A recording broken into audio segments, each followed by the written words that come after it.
नमस्कार दोस्तों, यहाँ आपको प्रतिदिन मिलता है हिंदी साहित्य सीरीज। दोस्तों, यह डिक्टेशन मॉक टेस्ट पर आधारित है। डिक्टेशन शुरू होगी 3 सेकंड बाद। स्टार्ट। ब्रिटिश साम्राज्य को उखाड़ फेंकने के लिए भारत के बच्चे बच्चे को स्वतंत्रता की बलि वेदी पर हंस हंस कर अपनी जान न्यौछावर करने को तैयार करने के लिए तुम मुझे खून दो मैं तुम्हें आज़ादी दूंगा का नारा देकर जिस महायोद्धा ने स्वतंत्रता सेनानियों के खून में जिस शक्ति का संचार करते हुए संपूर्ण देश का अभूतपूर्व नेतृत्व किया वह महान स्वतंत्रता सेनानी सुभाष चंद्र बोस किसी परिचय के मोहताज नहीं। स्टॉप। उसके राजनीतिक कौशल नेतृत्व क्षमता अदम्य साहस एवं शौर्य का ही कमाल था कि पूरी दुनिया को अपनी शक्ति से भयभीत कर देने वाला नाजीवादी जर्मन तानाशाह हिटलर भी उनसे प्रभावित होकर अपने सैनिकों को उन्हें शाही सलामी देने का आदेश देने को बाध्य हो गया। स्टॉप। पैरा। सुभाष चंद्र बोस ने के अतिरिक्त भारतीय इतिहास में ऐसा कोई व्यक्ति नहीं हुआ जो एक साथ महान सेनापति वीर सैनिक राजनीति का अद्भुत खिलाड़ी और अंतर्राष्ट्रीय ख्याति प्राप्त पुरुषों नेताओं के समकक्ष साधिकार बैठकर कूटनीति तथा चर्चा करने वाला हो। स्टॉप।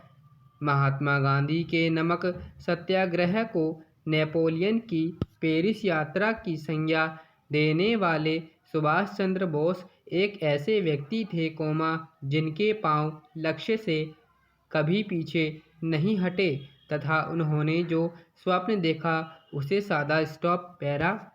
ऐसे महान व्यक्तित्व सुभाष चंद्र बोस का जन्म 23 जनवरी 1897 को उड़ीसा प्रांत के कटक शहर में हुआ था। स्टॉप। उनके पिता जानकी नाथ बोस एक प्रसिद्ध सरकारी वकील थे जिनके पूर्वज पश्चिम बंगाल के 24 परगना जिले के कैदालिया गांव के निवासी थे। स्टॉप। सुभाष चंद्र बोस की प्रारंभिक शिक्षा कटक में हुई थी। स्टॉप। आगे की शिक्षा के लिए उन्होंने कलकत्ता के प्रेसिडेंसी कॉलेज में प्रवेश लिया। स्टॉप। पैरा। उनके पिता चाहते थे कि बोस प्रशासनिक अधिकारी बने अपने पिता के इस स्वप्न को साकार करने के उद्देश्य से कलकत्ता विश्वविद्यालय से बीए करने के बाद वे इंग्लैंड चले गए और वर्ष 1920 में भारतीय सिविल सर्विस की परीक्षा में चौथा स्थान प्राप्त किया। स्टॉप। उस समय ICS की परीक्षा पास करना आसान नहीं था। स्टॉप। इस महत्वपूर्ण उपलब्धि को प्राप्त करने के बाद भी उन्हें अंग्रेजों के अधीन कार्य करना स्वीकार नहीं किया था। स्टॉप। अतः उन्होंने यह नौकरी करने से इनकार कर दिया और देश के स्वतंत्रता संग्राम में कूद गए। स्टॉप। पैरा। अंग्रेजों के खिलाफ अपने संघर्ष की शुरुआत करते हुए सुभाष चंद्र बोस देशबंधु चित्तरंजन के सहयोगी बन गए। स्टॉप। प्रिंस ऑफ वेल्स के स्वागत के बहिष्कार में उन्हें प्रथम बार गिरफ्तार कर 6 माह की सजा दी गई। स्टॉप। वर्ष 1924 में जब देशबंधु कलकत्ता के मेयर बने तब सुभाष चंद्र बोस को उन्होंने चीफ एग्जीक्यूटिव ऑफिसर बनाया। स्टॉप। उनके स्वतंत्रता उन्मुखी कार्यक्रमों के एवं क्रियाकलापों से भयभीत होकर सरकार ने उन्हें उसी वर्ष फिर गिरफ्तार कर जेल भेज दिया पर वह उन्हें अधिक समय तक कैद नहीं रख सकी और 15 मई 1927 को उन्हें रिहा कर दिया गया। स्टॉप। पैरा। इस समय तक वे देश के प्रखर नेता बन चुके थे और उनकी ख्याति देश की सीमा को लांघकर जर्मनी, जापान, अमेरिका, सोवियत रूस जैसे देशों तक पहुंच चुकी थी। 26 जनवरी, 1930 को कलकत्ता के मेयर पद पर रहते हुए नेताजी ने आज़ादी के दिन की घोषणा के साथ विशाल जुलूस निकाला। जिसके कारण उन्हें फिर गिरफ्तार कर असहनीय यातनाएं दी गई। जेल में उनका स्वास्थ्य जब अत्यधिक बिगड़ गया, तो सरकार ने उन्हें इस शर्त पर रिहा किया कि वे रिहा होने के बाद सीधे यूरोप चले जाएंगे। अतः वे रिहा होने के तुरंत बाद अपने संबंधियों से मिले बिना ही वायुयान द्वारा स्विट्जरलैंड चले गए। यह वास्तव में सरकार की सोची समझी चाल थी। पैरा उन्हें रिहा नहीं किया गया था, बल्कि निर्वासन दिया गया था, और यह बात तब स्पष्ट सिद्ध हो गई जब अपने पिता की मृत्यु पर स्वदेश लौटते ही गिरफ्तार कर उन्हें घर में ही नज़रबंद कर दिया गया। लगभग 1 माह तक वे इसी तरह नज़रबंद रहे, इस दौरान उन्हें किसी राजनीतिक चर्चा में भाग नहीं लेने दिया गया। अतः वे यूरोप लौट गए।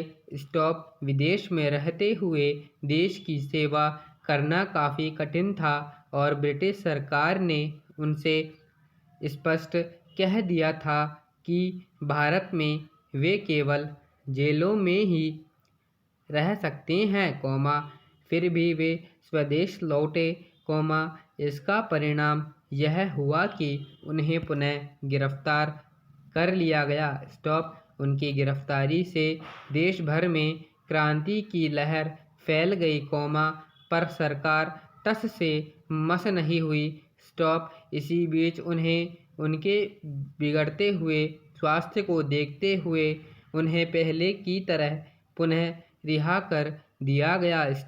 वर्ष 1938 में कांग्रेस के हरिपुरा अधिवेशन में वे गांधी जी द्वारा नामजद उम्मीदवार पट्टाभी सीतारमैया के विरुद्ध अध्यक्ष पद का चुनाव जीतने में कामयाब रहे। पट्टाभी सीतारमैया की पराजय को गांधी जी ने अपनी पराजय बताया। सुभाष चंद्र बोस गांधी जी का बहुत सम्मान करते थे, अतः दक्षिणपंथी कांग्रेसियों के असहयोग को देखते हुए उन्होंने कांग्रेस से त्यागपत्र दे दिया और फॉरवर्ड ब्लॉक नामक नई पार्टी का स्थापना की। बंगाल में उठ रही क्रांति को देखते हुए उन्हें वर्ष 1941 में फिर गिरफ्तार कर लिया गया और उनके घर पर उन्हें नज़रबंद करते हुए उन पर कड़ा पहरा लगा दिया गया, फिर वे यहाँ से भेष बदलकर भागने में सफल हुए। पैरा यहाँ से भागकर वे काबुल होते हुए जर्मनी पहुँचे। उस समय जर्मनी का शासक तानाशाह हिटलर था। उसने उनका यथेष्ट सम्मान किया और दक्षिण पूर्वी एशिया जाने की उनकी योजना को समर्थन व सहयोग भी दिया। जून, 1943 में सुभाष चंद्र जापान चले गए, वहाँ से फिर वे सिंगापुर के लिए रवाना हुए, जहाँ उसी वर्ष 4 जुलाई को रास बिहारी बोस ने उन्हें आज़ाद हिंद फौज का सेनापति बना दिया। 21 अक्टूबर 1943 को अंततः सुभाष चंद्र बोस ने सिंगापुर में ही आज़ाद भारत की अस्थायी सरकार की घोषणा कर दी। जापान, इटली, चीन, जर्मनी, फिलीपींस, कोरिया, माचुंगो, और आयरलैंड देशों की सरकारों ने उनकी सरकार को मान्यता दी। बाद में उन्होंने बर्मा में रंगून को अपनी अस्थायी सरकार की राजधानी बनाया और अंडमान निकोबार द्वीप को जीतकर वहां अनुशासित एवं व्यवस्थापूर्ण ढंग से आज़ाद हिंद सरकार का कार्य चलाने लगे। संपूर्ण विराम। धन्यवाद।